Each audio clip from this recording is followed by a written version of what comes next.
you are, according to the FBI, more likely to die as the result of faulty furniture than by an Islamic terrorist. So you should really be scared of your lazy boy.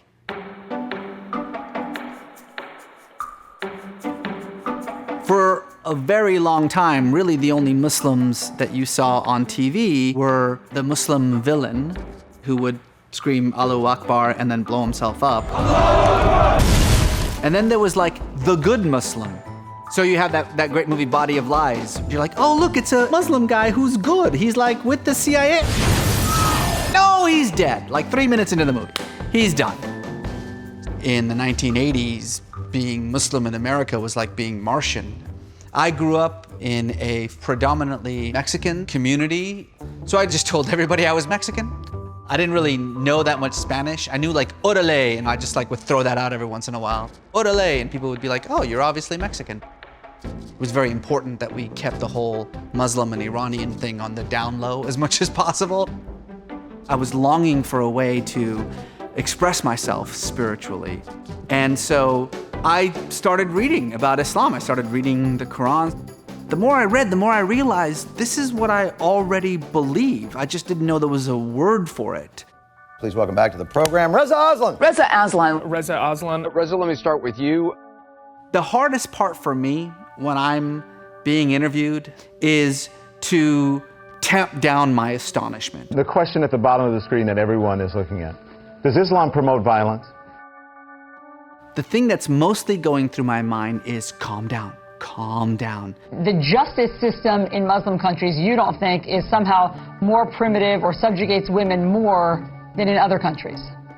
Did you hear what you just said? You said in Muslim countries. Please don't generalize about 1.7 billion people in the world. You're a Muslim, so why did you write a book about the founder of Christianity? Well, to be clear, I am a scholar of religions with 4 degrees, including one in the New Testament and fluency in Biblical Greek. The Fox News video, that one really touched a nerve. I woke up the next day and realized I had 10,000 new followers. I mean, everybody was talking about it. I got a lot of positive comments from people, Muslims who were saying, you know, for the first time, okay, now we have proof of how we are being dealt with all the time. This is what it's like to be Muslim in America. The negative stuff, however, was much, much louder. I've got an entire file folder of just death threats.